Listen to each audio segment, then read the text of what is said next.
오늘 내게로 오라 부르신 그 주님의 부르심을 듣고 주님 앞으로 나아오신 여러분들에게 오늘 하나님께서 예비하신 은혜와 사랑이 충만하시기를 축복합니다.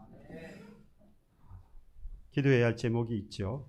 여러분들 우리 신현주 성사님 그리고 김서영 권사님 함께 여러분들 꼭 기도해 주시길 바라고, 빠른 쾌유를 통해서 하나님께 영광을 돌리고 또 저들에게 주어지신 사명 끝까지 잘 감당하실 수 있도록 해서 기도해 주시기를 바랍니다.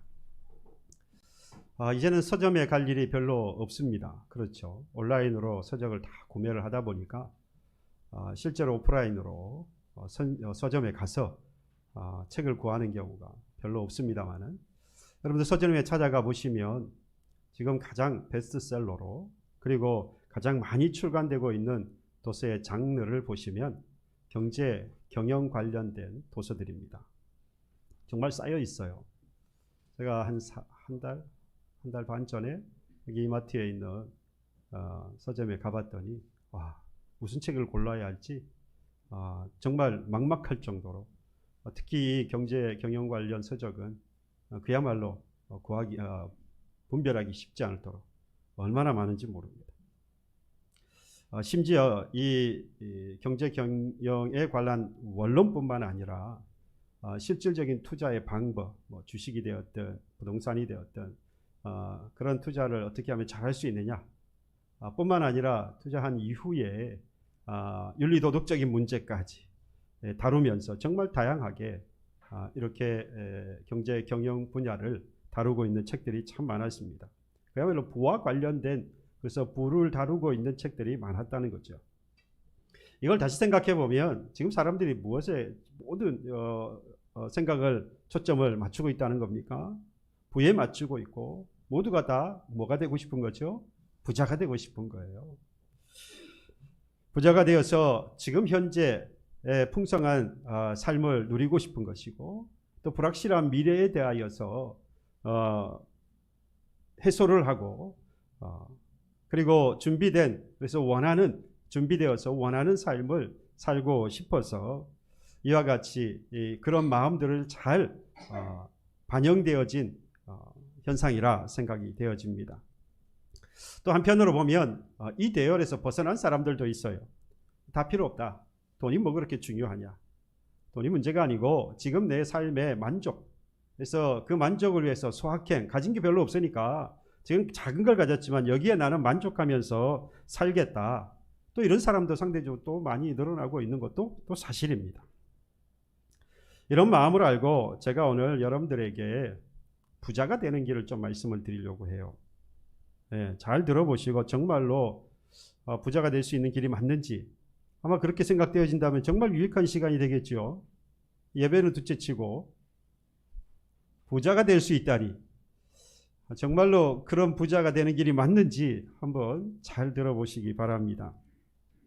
여러분, 부자가 되려면 무엇보다 첫 번째는 이 시대에 아주 민감하게 반응할 수 있어야 됩니다. 그러니까 시대의 변화에 민감해야 한다는 것이죠. 그러면 시대의 변화에 민감한 첫걸음이 뭐냐? 바로 빠르고 정확한 정보의 습득입니다. 이 두 가지가 같이 가야 돼요. 빠르고 정확한 정보여야 합니다. 그러니까 빠르긴 한데 정보가 정확하지 못하면 의미가 없죠. 또 반대로 정보는 정확한데 빠르지 않다면 그것 또한 의미가 없어요. 이미 늦었으니까. 아무리 빨라도 이게 정확하지 않으면 오히려 하나님만 못하고, 또 잘 알았는데 늦어버리면 또 막차를 타거나 오히려 더 어려운 상황을 만날 수도 있는 것이죠. 그래서 빠르고 정확한 정보를 통해서 시대의 변화를 정확하게 판단하고, 그리고 나아가서는 실제 이 투자를 통해서 결국 부자가 될 수 있다라는 이야기입니다. 지금 우리가 하나의 예로 들어본다면 여러분들 모바일 네트워크 서비스 변화를 한번 들어보겠습니다. 아마 여러분들 지금 이거 다 갖고 계시죠. 없는 분이 없을 거예요. 어린 아이로부터 시작해서 노년에 이르기까지 정말로 이거 없는 사람은 아무도 없을 겁니다. 앞으로도 계속해서 발전을 하게 될 거고, 지금까지도 필요에 의해서 아주 급속도로 발전해온 바로 이 모바일 네트워크 이 서비스, 이 변화를 보면 지금까지 여러분들 5G까지 왔어요. 처음에 퍼스트 제너레이션이라고 하는 원지를 보면 그 당시만 해도 이건 통화만 가능했습니다. 근데 그 다음 세대인 세컨드 제너레이션 2G로 와보면 문자까지 할 수 있죠. 통화와 문자를 할 수 있어요. 근데 3G 시대가 와서는 급속도로 이때부터 이 데이터 전송 속도가 엄청나게 빨라졌습니다. 물론 4G에 가면 그보다 훨씬 10배 이상 더 빨라졌다고 하는데, 바로 이 3G에 오면은 문자, 그다음에 전화, 통화, 그리고 문자, 또 영상 뭐 이런 것까지 이제 할 수 있는 그런 시대가 되었습니다. 4G에 오게 되면 음성, 또 문자, 그리고 3D 영상 뿐만 아니라 이 여러분들 지금 경험하고 있는 이 단말기 하나 가지고 위성망과 연결이 되고 또 무선 랜을 통해서 또 온라인까지 이 단말기 하나 가지고 다 할 수 있게 된 거예요. 이게 이제 4G까지 온 거라고 한다면, 이제 5G, 이제 뭐 한참 5G 하지 않습니까? 여러분들 이게 이제 아마 개통을 다시 하게 되어지면 전부 다 이제 5G로 하게 되더라고요. 저는 아직 못 바꿨는데 바꾸신 들 이야기 들어보니까 이제는 다 5G로 계약을 하게 되어지고, 그래서 요금도 상당히 비싸진 것 같다라는 이야기를 하십니다. 이 5G가 되면서는 하나로 딱 정의를 할 수 있는 단어가 있어요. 이 메타버스라고 하는 겁니다. 누가 보니까 이 메타버스를 인용을 해서 지금 이제 이 대선에 이렇게 이용을 하고 있는 것을 보기도 했는데요. 메타버스라는 말은 이 메타, 이 가상이라는 말이고, 버스는 유니버스, 그래서 세계입니다. 그래서 가상세계예요. 가상세계. 가상세계니까 정치, 경제, 사회, 문화, 심지어 종교에 이르기까지 지금 우리는 이 자리에 와서 현실적으로 실제 세계에서 이렇게 나누고 있는데, 이제는 그런 모든 분야들을 가상의 세계에서 활동할 수 있게 되는 겁니다. 그러다 보니까 이 메타버스를 여러분들 많이 들어보신 것 가운데에 이 두 가지가 있어요. AR과 VR이 바로 여기에 속합니다. AR이라고 하는 것은 이 가상세계 가운데에서도 현실로 느껴지는 가상현실이 되어지고, VR이라고 하는 것은 증강현실이라고 하죠. 이걸 이제 하나의 간단하게 설명을 해드려보면, AR이라고 하는 것은 컴퓨터 안에 있는 실제 생활인 거예요. 실제인 겁니다. 그러니까 지금은 실제는 아닌데 실제인 거죠. 그래서 온라인상 컴퓨터 안에서는 실제예요. 근데 지금은 실제로 아닌 거예요. 그래서 이거를 AR이라고 그러고, VR 같은 경우에는 증강현실이라고 그래가지고, 하나의 예로 보면 이 안경을 딱 쓰고 나면 사물을 봅니다. 그러면 그 사물에 대해서 정보가 이렇게 쫙 뜨는 거예요. 이게 이제 증강현실이라고 그래서 이미 이건 실행이 되고 있습니다. 그래서 보면은 그 사물에 대한 뭐 건물을 봤다 그러면 건물에 대한 역사나 이에 대한 뭐 정보들이 쭉 이렇게 해서 이 안경을 통해서 금방 바로 수신이 되어서 알 수가 있게 되는 거죠. 그럼 여러분, 이 다음 세대는 뭘까요? 여러분, 이 다음 세대를 3세대 또는 이걸 우리가 잘 파악할 수 있고 예측할 수 있다 그러면 우리 금방 부자 될 수 있습니다. 그런데 이 예측이 너무나도 힘들지요. 어렵습니다. 우리 생활이 어디까지 변화될지 예측을 할 수 없을 만큼 정말로 많이 변화가 되고 있습니다. 이 예측이 된다면 바로 그 분야에 투자를 하면 돼요. 제가 그래서 약간의 힌트를, 소스를 한번 드려볼게요. 방금 말씀을 드린 대로 그렇다고 저희가 하는 게 다 답은 아닙니다. 혹시 또 투자했는데 안 됐다고 저한테 와가지고 다 물어내라 그러면 안 됩니다. 결국 투자는 여러분들이 선택해서 하는 거예요. 제가 오늘 초대에 뭐라 그랬습니까? 부자 되는 길을 말씀드린다고 했어요. 진짜인지 아닌지를 여러분들이 판단하시고요. 말씀드린 대로 모바일 네트워크 시스템 가지고 생각을 해본다면 이게 얼마나 많이 발달합니까? 그래서 발달하는 게 뭐지요? 계속해서 진화하는 것이 바로 이게 진화를 합니다. 그래서 통신 디바이스, 그래서 이 휴대폰뿐만 아니라 이 스마트폰이 계속해서 발전을 하지요. 그러다 보니까 이 스마트폰에 관련되어진 하드웨어나 소프트웨어 관련해서 전부 그런 기업들이 지금 성장을 하고 있는 겁니다. 그러니까 그에 관련된 기업들을 잘 살펴보시면 여기에 투자해서 순간적으로 일확천금을 누릴 수 있어요. 몇 배로 떨면서 그전에 경험하지 못했던 그런 어떤 부를 누릴 수도 있습니다. 반하에서 그 선택이 잘못되어지면 순간 쫄딱 망할 수도 있어요. 선택을 잘 하셔야 되는데요. 이후에는 분명히 이렇게 우리가 들고 다니는 불편함을 이제 해소시키기 위해서 웨어러블이라고 그래요.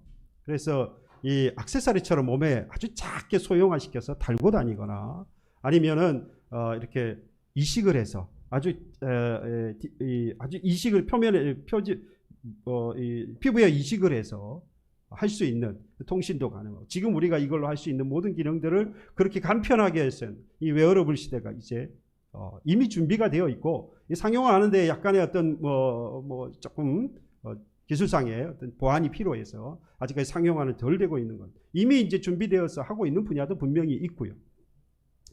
그래서 통신 기술이나 이 소재에 관련되어져서 제품들이 계속해서 개발이 되어지고 있으니까 여기 대해서 지금 관심을 가지고 이에 대해서 투자하고 있는, 또 매진하고 있는 기업들을 잘 살펴보시면 이걸 우리도 투자해서 얼마든지 또 부자가 될 수 있다라는 겁니다. 그런데 문제는 뭡니까? 예측하기가 너무 어렵다는 거죠. 알기는 알겠는데 정말로 힘든 겁니다. 제가 여기서 단언컨대까지 정확한 것은 앞으로 노동력을 가지고는 절대로 부자가 될 수 없어요. 더 이상 노동력을 가지고는 부자 될 길이 없습니다. 이렇게 생각해 보면 참 부자 되기 쉽다, 뭐 이렇게 생각할 수도 있겠는데 정말로 쉽습니까? 예, 문제가 많아요. 말씀을 드린 대로 예측하기 힘들 뿐만 아니라 이 변화하는 속도가 우리가 따라갈 수 없을 만큼 빨리 변하기 때문에 사실 이걸 따라가는 것도 벅차다. 그런데 어떻게 예측을 할 수 있느냐? 이건 말도 안 된다. 우리같이 일반인들은 그저 변화하는 속도에 따라서 그냥 발 맞추는 것만 해도 어렵다는 거예요. 그러다 보니까 예측은 고사하고 잘못하면 무슨 일이 생깁니까? 편하려고 만들어 놓은 그런 기술인데 결국에는 이걸 따라가지 못해서 오히려 예전보다 더 불편한 시대를 살아갈 수도 있는 겁니다. 그래서 옛날 아날로그 시대가 더 좋았다. 단순했으니까. 근데 지금은 편하라고 하긴 했는데 너무 빠르게 변하고 복잡해져서 힘들다는 거죠. 얼마나 편한 세상인데요. 알고 보고 따라가기만 해도 얼마나 편한 세상입니까? 그래서 아파트 이름이 이 편한 세상 아니에요. 정말 편한 세상이다 이 말이죠. 따라가기만 해도, 심지어 예측해서 나아간다면 부자까지도 될 수 있고, 그런데 말처럼 그렇게 쉽지는 않습니다. 그런데 이걸 거부하면 또 어떻게 됩니까? 말씀을 드린 대로 도태하게 되고요. 정말 불편한 삶을 살 수밖에 없는 겁니다. 사실 이거보다 더 큰 문제가 있어요. 사실 그게 뭐냐? 변하지 말아야 할 것이 있는데 이것까지도 같이 변해버린다는 겁니다. 하나님께서 창조하실 때 이 인류에게 주신 규범이라고 하는 게 있습니다. 법이라고 하는 게 있습니다. 그 가운데는 천륜도 있고 세상이 돌아가는 이치도 있습니다. 이러한 것들은 사실 절대로 변하지 말아야 할 것입니다. 우리가 죽을 때까지 또는 이 세상이 끝날 때까지 결코 변해서는 안 되는 것들인데, 사실 이러한 것들도 변하기 시작했다는 것이죠. 뭐에 따라서 그렇습니까? 시대의 흐름에 따라서 현대사회가 변화되는 것에 맞추어서 이게 계속해서 바뀌어버린다는 거예요. 우리나라도 이제는 더 이상 간통죄가 죄가 아닙니다. 시대에 따라서 이제는 더 이상 이게 법으로 적법하지 않다, 위법이다. 대법원에서 판결이 나서 이제는 간통죄가 없어졌습니다. 폐기됐어요. 이렇게 세상이 바뀌게 된 이유는요, 이 인류가 이렇게 패러다임이 이렇게 변화되어져 온 겁니다. 예전에 우리가 여러분들 학교에서 공부했던 이 계몽주의하고 그리고 산업혁명이 그 시작이라고 할 수 있습니다.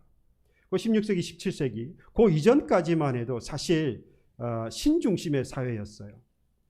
그래서 이 신이 모든 것들이 핵심이 되어지고 그 나머지 이 공동체들이나 사람들은 여기에 속해 있는 것이었는데, 이제 이것이 이 산업혁명과 그리고 이전의 계몽주의의 사상이 전해지면서 이게 완전히 사람 중심으로 인본주의로 바뀌게 됩니다. 그러니까 신본주의에서 인본주의로 바뀌어버린 거예요. 그래서 이게 이제 모더니즘으로 온 겁니다. 그런데 여기서 그치지 않고 개인주의로 지금은 이제 포스트 모더니즘이라고 해서 모더니즘 이후에 개인주의, 그 개인주의의 핵심은 누구죠? 나입니다. 이제는. 그래서 공동체가 없어요. 그래서 더 이상 공동체를 위해서 희생하기보다는 내가 가장 귀하고 가장 존중받아야 할 존재가 되어버렸습니다. 그러다 보니까 더 이상 공동체를 살피지 않아요. 그래서 사람들이 생각에 내가 손해보서는 안 되는 겁니다. 상대가 손해를 보아서라도 내가 일어서야 그게 정의가 되었어요. 그게 옳은 것이 되었다 이 말입니다. 여러분, 세상이 그렇게 변화되어지고 있는 이때에 과연 우리는 그러면 다르냐? 우리 예수께서 우리의 인생의 유일한 구원자가 되셨다고 하는 그 믿음을 가지고 있는, 그래서 하나님의 중심으로 살아간다고 하는 우리는 과연 다르냐? 과연 다릅니까? 지금 우리의 신앙의 내면을 들여다보면 결코 다르지 않다라고 말할 수 있습니다. 하나님과 교회와 사회, 이러한 공동체보다 나의 가치가 존중받아야 되고 더 우선되어지지 않습니까? 교회 생활이도 마찬가지라는 겁니다. 그러다 보니까 하나님도 누구를 위해 존재하는 분으로 바뀌었습니까? 나를 위해 존재하는 분으로 바뀌었어요. 나를 위해 존재하는 하나님이 아니라면 별 가치가 없다는 거예요. 왜? 핵심이 나니까. 하나님도 나를 위해 존재해야 되는 거예요. 근데 그 하나님께서 나를 위해서 복을 내리지 않으시면 그 하나님은 존재 이유가 없다라는 거죠. 그러다 보니까 하나님도 복 주시는 여러 신들 가운데 한 신인 거예요. 말은 그렇게 안 하지요. 내가 하나님을 믿는다고 말하지요. 하나님을 위해 살아간다고 말하지요. 그런데 그 이면에 뭐가 있습니까? 나를 위해 그 하나님이 복을 주시기 때문에 많은 신들 가운데 그 하나님을 섬긴다 이 말이에요. 나는 아니라고 말하실지 모르겠습니다만 우리의 신앙의 면면을 살펴보면, 신앙의 생활을 하는 것을 보면 그런 생각을 하고 하나님을 보고 믿는 신앙인들이 너무나도 많습니다. 근데 여러분, 아무리 이 시대가 나의 존재를 하나님의 존재보다 더 위에 두고 있는 그런 시대가 되었다고 할지라도, 그리고 예측할 수 없는 그런 무한 변화의 시대를 살아간다고 할지라도, 여러분, 변해야 할 것이 있고 변하지 말아야 할 것이 분명히 나뉘어져 있습니다. 시대의 변화에 따라서 정확하게 예측하지 못해서 여러분 우리가 부자가 될 수 없다고 할지라도 성도로서 변해야 할 것은 변하고 변하지 말아야 할 것은 분명히 지켜 나아가야 하는 것입니다. 부자 되기는 포기하더라도요, 성도 되기는 포기해서는 안 된다는 이야기입니다. 그런데 바꿔 살지요. 성도는 아니더라도 부자가 되기를 원하는 것이 이 시대인데 우리도 그렇게 살아가는 것이 아니냐는 겁니다. 한마디로 변하지 말아야 할 것은 우리의 신앙입니다. 누구에 대한요?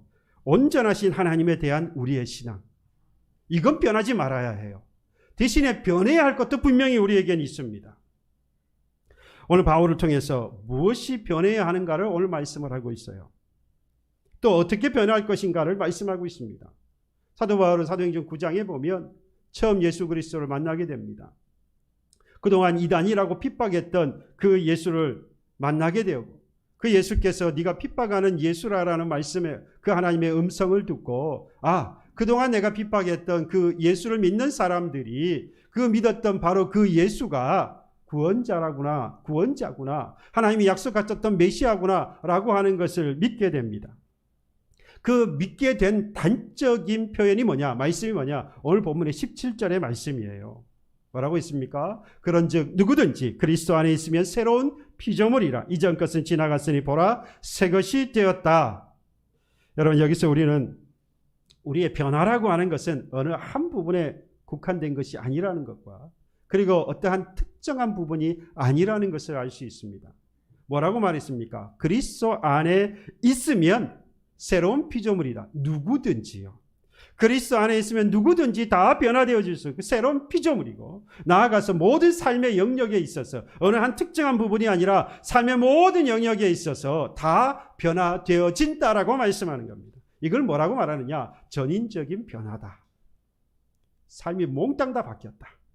그러면 이 새로운 피조물로서 모든 삶의 영역에 있어서 다 변화한다는 것은 뭐가 변화하는 것이냐, 이 말씀을 드리려고 해요. 이 변화를 경험했다면, 또는 이 변화를 가지고 살아가기를 원한다면 부자가 안 돼도 괜찮아요. 서두에 제가 말씀을 드린 대로 부자의 길, 여러분 애쓰지 않아도 괜찮아요. 우리는 이걸 위해 살기 때문이에요. 여러분, 피조물로서 우리의 삶의 영역에서 변화되어진다고 하는 것이 무엇이 변화되어지는 것이냐?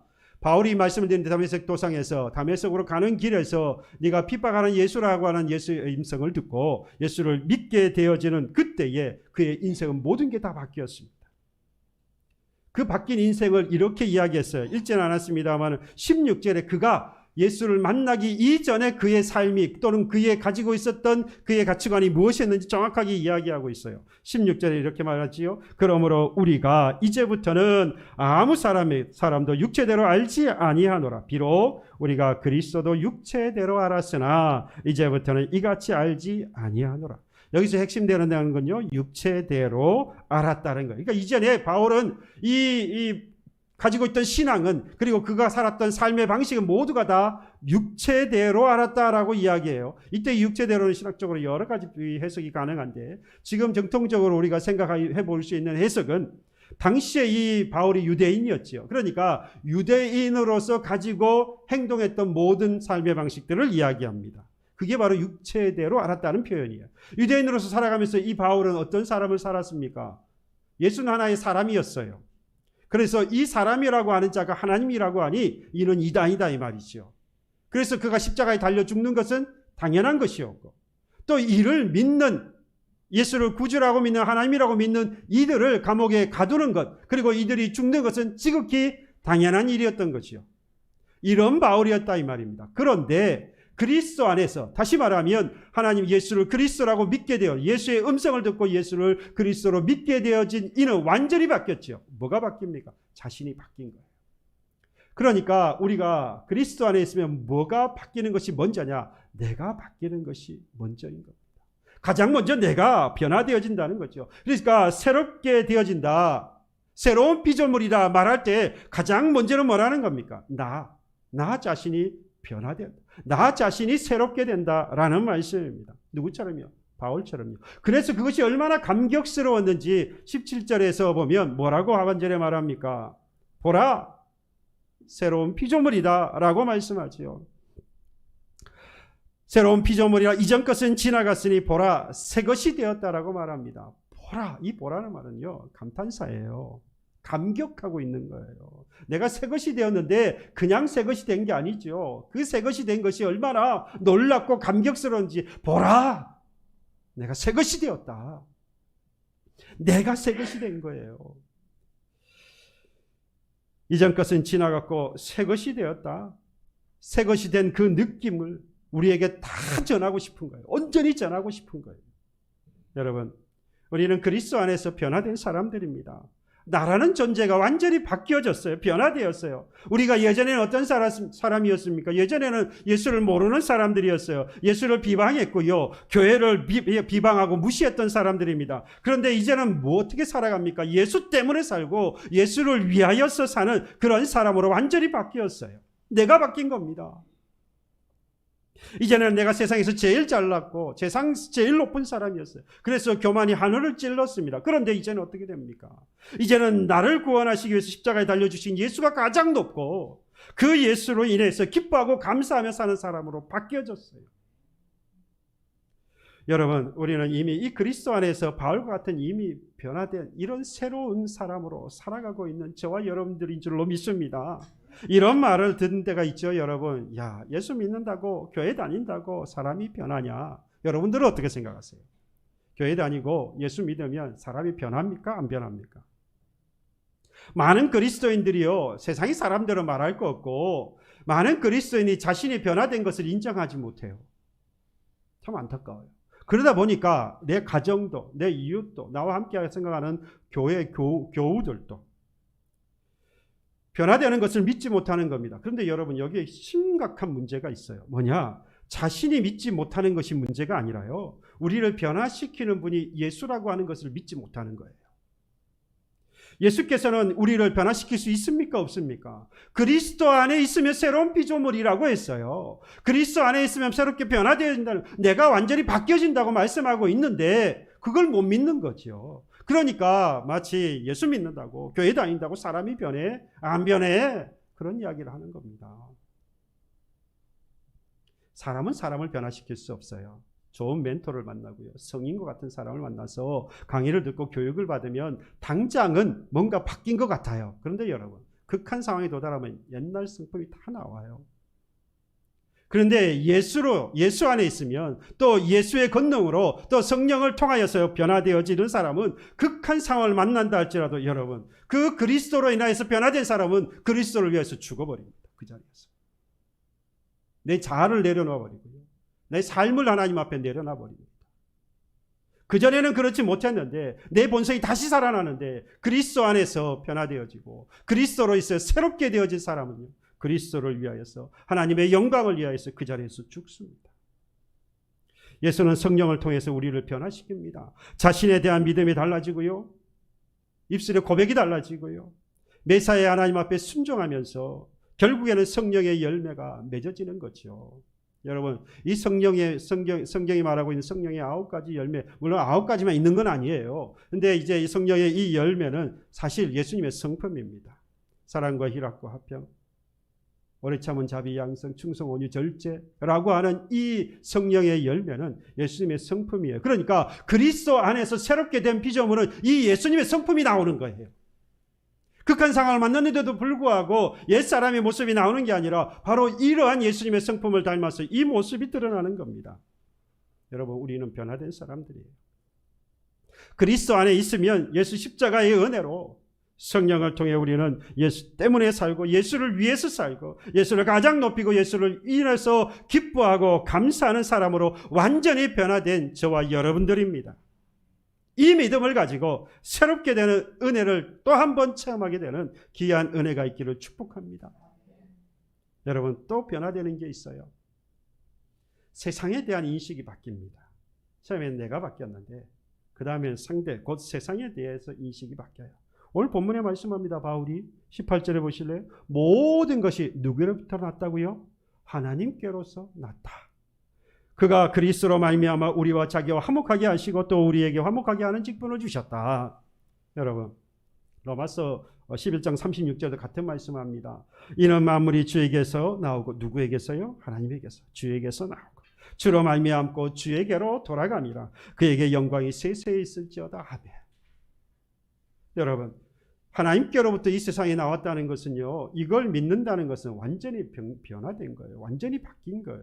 여러분, 쉽게 생각하니까, 우리가 예수를 믿고 생각하니까, 야, 하나님께로부터 모든 것이 창조되었지, 다 하나님께로부터 온 거야, 그래서 다 하나님의 것이야 라고 우리가 믿고 살아가지만, 여러분, 이건 기적이에요.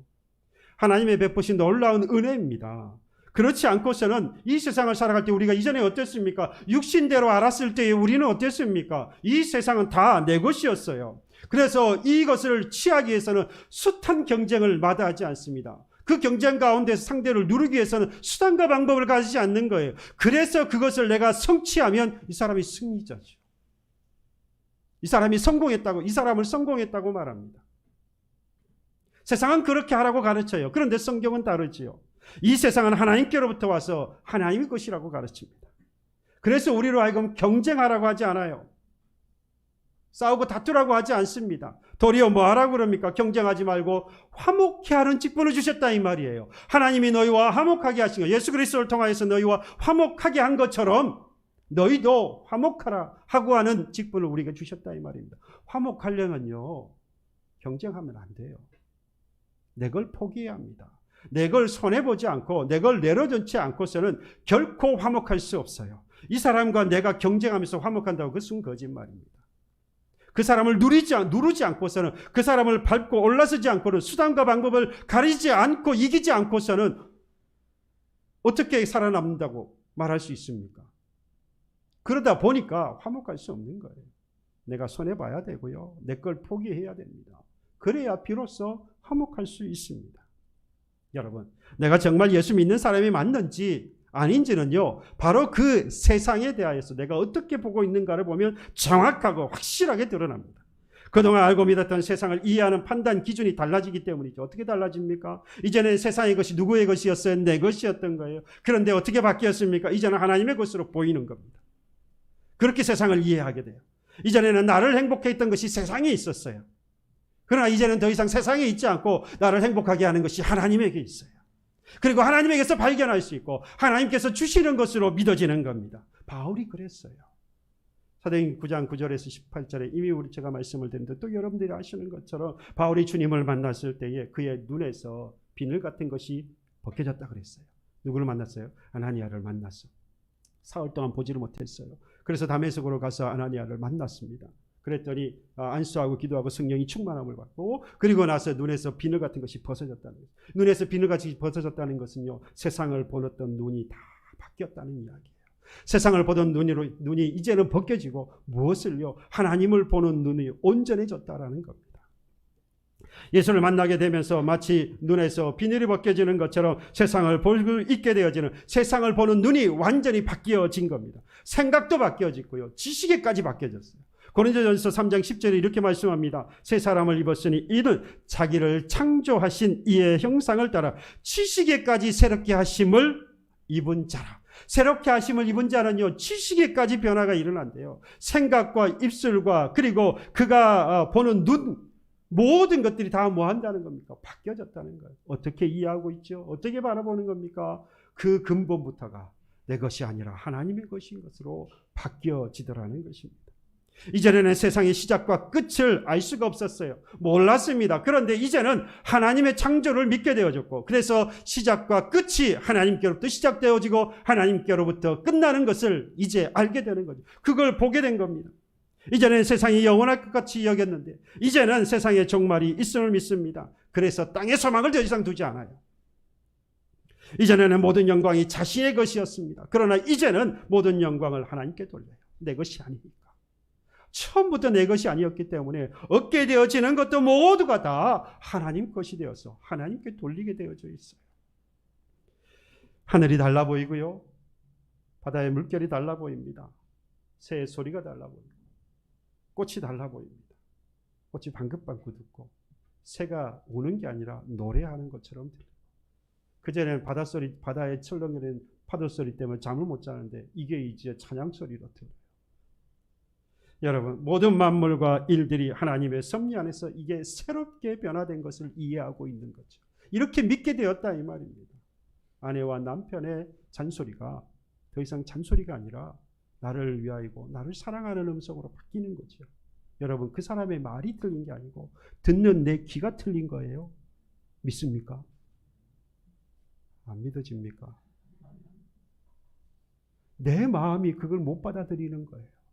아무리 그렇게 이야기한다 할지라도 내가 그리스도 안에 있으면 세상을 바라보는 눈과 입과 귀가 다 바뀌어지고 생각과 지식까지 다 바뀌었으니 그의 하는 말이 다 하나님의 영광을 위해서 노래하는 것처럼 찬양하는 것처럼 들리는 겁니다. 사도 바울은 그리스도를 만나기 전에 율법주의자로 세상을 이원론적으로, 헬라 철학이 그래요. 이원론으로 생각합니다. 흙과 백이에요. 다른 건 없어요. 그러다 보니까 하나님께 택함 받은 사람은 유대인, 그래서 혈통으로 난 유대인 아니면 이방 사람, 곧 하나님께서 버린 사람들. 그래서 사람 취급도 하지 않았지요. 그러니까 사람과 사람 아닌 것 둘 중에 하나인 거예요. 유대인과 이방인, 하나님이 택한 사람, 택하지 않은 사람, 끝. 그러나 이제는 여러분, 그렇게 살았던, 그렇게 이해하고 바라보았던, 세상을 바라보았던 이 사도가 어떻게 바뀌었습니까? 이방인의 사도가 되었어요. 그들을 위하여서 생명을 걸고 복음을 전하는 사로 변화되었습니다. 왜 그렇게 바뀔 수가 있습니까? 그리스도 안에 있으면 세상을 바라보는 그 삶, 보는 눈이, 그 생각이, 그 지식이 완전히 바뀌어지기 때문이에요. 여러분, 그리스도 안에 있으면 어느 것 하나도 하나님 없이 된 것이 없고 모두 하나님을 위해 있으면 하나님의 것이라고 하는 눈과 생각과 그리고 지식으로 변화되어지는 줄로 믿습니다. 이 은혜가 저와 여러분들에게 이미 임한 줄로 믿습니다. 이 은혜를 누리시기를 바랍니다. 이것이 우리에게 주신 하나님의 복인 거예요.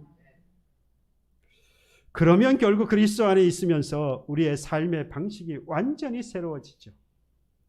우리의 삶이 완전히 이제 바뀌는 겁니다. 그냥 보는 것에서, 그리고 보는 이해하고 믿어지는 것에서 또 나 자신이 어떻게 변화되었다는 것으로 끝나는 것이 아니라요, 이게 합쳐져서 그야말로 새로운 삶이 드러나는 거죠.